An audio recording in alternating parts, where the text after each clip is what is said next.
Welcome to Space News from the Electric Universe, brought to you by the Thunderbolts Project at thunderbolts.info.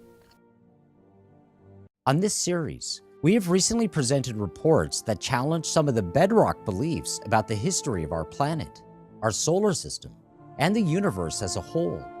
When it comes to our own world, the fundamental belief system shaping all of modern geology and astronomy is Uniformitarianism, or the notion that changes in nature happen incrementally over eons of time. It's the position of the Thunderbolts Project that evidence from increasingly fine data in numerous specialized fields only confirms the hypothesis of recent catastrophic events on our planet and in the inner solar system. In this episode, Bishop Nicholas Sykes explores the question, is our history far different from that which official science proposes? My previous videos in this series have considered the serious possibility of the science of the modern schools being wrong in areas of cosmology and physics about such diverse topics and phenomena as black holes, the Oort cloud, the composition and genesis of comets, the model of magnetic reconnection, the way the sun and other stars are powered, and Einsteinian relativity, including its restriction of the speed of gravity to the supposed maximum possible speed of electromagnetic radiation in vacuo. Science, however, is a broad subject. Indeed, one might adduce from the above, and far from exhaustive catalogue of contradictions that my colleagues and I are claiming that the whole enterprise of science is flawed in principle. It is necessary to deny that deduction categorically. In my view, what we are claiming is that human intellectual and moral error have, especially during the last 100 years, brought about grave flaws in that intellectual structure that in the second decade of the 21st century is being presented in the schools and in the media as settled science. One basic mistake is to ignore the reality that any science may only be regarded meaningfully as settled, and only tentatively at that, when its various theories continue to be open to being tested by experiment and observation. Any science theory claiming that further investigation into it is closed has by that claim unsettled itself. If some new observational or experimental discovery is considered to disturb what was formerly regarded as settled, then the true scientific method will seek to find further resources of observation or experimentation to investigate the issue.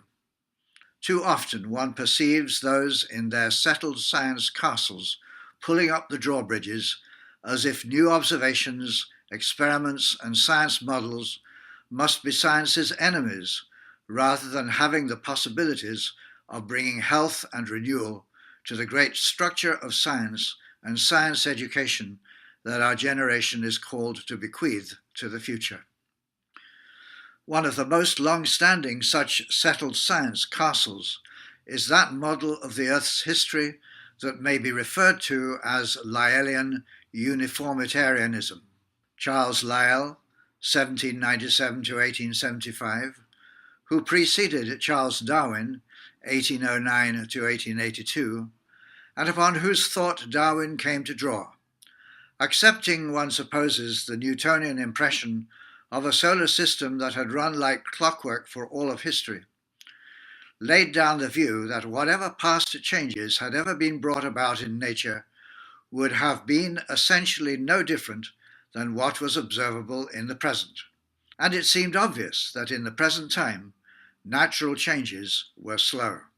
Lyell's model of natural change in course of time overtook older models of catastrophic change accepted by many researchers, and particularly by Georges Cuvier, 1769 to 1832.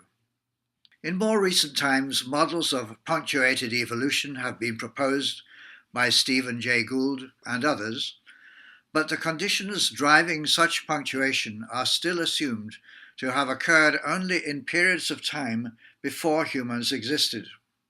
It is therefore by no means altogether surprising that the electric universe model, which envisages catastrophic changes not only before the advent of man, or even only in man's prehistory, but actually within the historical period, has found the drawbridges being drawn up against its advance into the halls of academia.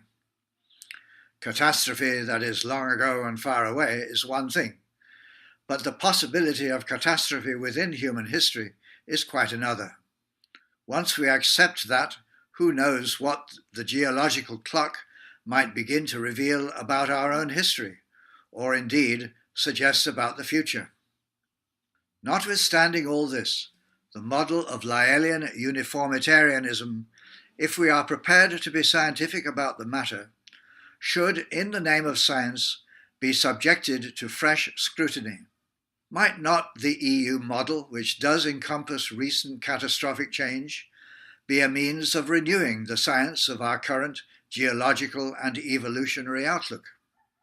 For the science story of our own day, sticking to a centuries-old uniformitarianism has given us the mantra of no natural catastrophes for billions of years.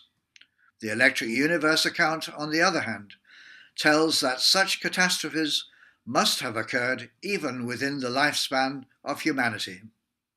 Let us, at the very least, put the two accounts head to head, ponder the matter, and learn. For continuous updates on space news from the electric universe, stay tuned to thunderbolts.info.